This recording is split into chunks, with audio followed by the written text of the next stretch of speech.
The Tomorrow War. The film opens in Miami Beach as Dan Forrester and a number of other soldiers fall from the sky amidst a devastated landscape.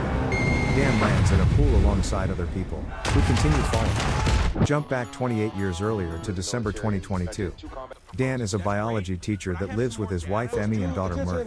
At a Christmas party, Dan is waiting to hear back about a job at a research institute. He gets a phone call informing him that they have picked someone else for the position. As he goes back inside to watch the World Cup with his family, the arena suddenly has some kind of wormhole open up, with several soldiers from the future coming out before the confused viewers. A female soldier, Lieutenant Hart, announces to everyone that in 30 years' time from that moment, humanity will be wiped from the face of the earth due to an overwhelming alien invasion. The hope is to recruit anybody they can to jump to the future and prevent humanity's extinction. A year later, riots and anti-war protests have gone on as the draft has been happening since the initial announcement, and there have been more casualties than anything. Hope for the future continues to dwindle. Even Dan's students can focus on their work because they feel that everyone is just going to die anyway. Dan is later called to report for a draft. After undergoing evaluation, he learns that he meets the qualifications because he has already died between the present and the time leading up to the invasion. He has a device placed onto his arm that will aid him in time jumping. It is also revealed that Dan was a squad leader in Iraq 15 years earlier. Given 24 hours to settle his affairs, Dan goes to Emmy's job where she works as a therapist for people who returned from the draft. Emmy tells Dan that there is one person who can help get the family to safety, but it is Dan's estranged father James, whom he resents for abandoning him and his mother a long time ago. Dan visits James, who doesn't trust the government and has gone off-grid. Before Dan can ask for help, James says he has never wanted his help, which infuriates Dan because that's the only thing he ever wanted from him, although James says that he would have only made things worse for Dan and his mother. Dan returns home to Emmy and Murray, having to inform them that he has been drafted. The two are heartbroken and hug Dan goodbye. Dan reports to the draft, where he meets other people like Charlie, Dorian, Nora, and Cowan. The draftees are told about the process of time jumping and the plan for their mission.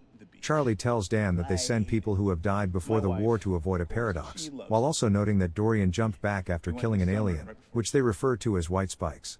Without any time to prepare, the draftees are alerted to pass through the jump link into the future where they will end up on Miami Beach. Things go wrong because the draftees are dropped off way higher than the plan was, causing several to fall to their deaths while Dan and others land in the water. After getting out, Dan reports to Romeo Command/the Colonel, who informs the team that the military has issued a blanket bombardment on the area to wipe out any living things. She tells the team to rescue lab personnel before the bombs are dropped. The team moves forward into the facility where they find the lab crew dead, but they recover their research. Soon, the team comes face to face with the white spikes, who are fast and deadly with whip-like tails. Dan and his crew manage to kill some white spikes as they run, but Cowan falls through a tunnel, and Dan attempts to help him.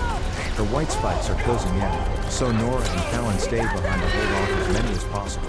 Just before the military drops the bombs on the tunnel, killing Nora, Cowan, and the white spikes.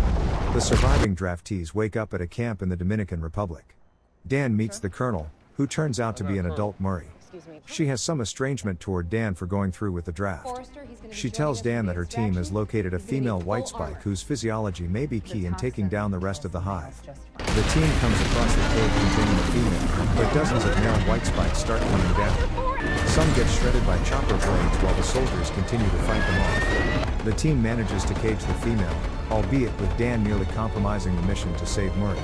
She reprimands him and then reveals to him that he died 7 years after the draft in a car accident, and Murray witnessed his final moments, all of this being after he returned from the draft and became disillusioned and left his family, hence her estrangement toward him.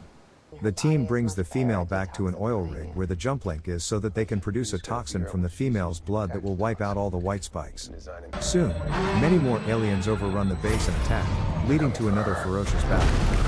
The time in the jump link is about to expire, and the female white spike breaks free. The female attacks and causes the bridge to collapse with Murray on land. Although Dan tries to save her, she lets go so that she and the female can die while Dan and the surviving draftees return to their present year. Upon returning, Dan tries desperately to go back and attempt to save Murray, but it is futile as the jump link is now offline, making the jump back impossible. He has also managed to hold onto the toxin, as they were unable to pry it from his hands. Dan returns home. While talking to Emmy, he tells her that he met Murray as an adult and worked with her. Emmy suggests that the aliens didn't arrive in 2048 when the invasion began, but that they may have been there much earlier. Dan then goes to a bar where he finds Dorian, who tells him that he has terminal cancer. Dan asks him about a white spike claw that he kept as a souvenir, and they discover ash on it that came from Russia.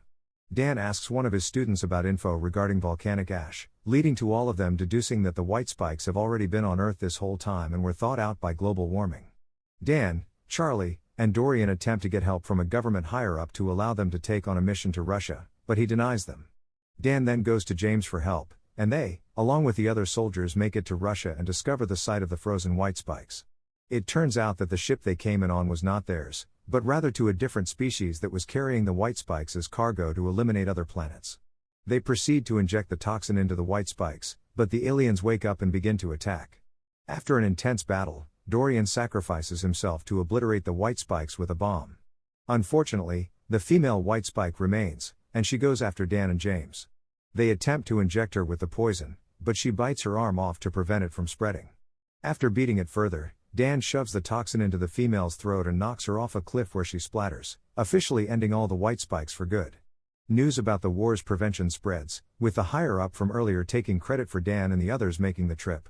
Dan reunites with Emmy and Murray, and he introduces Murray to James. _change voice here _.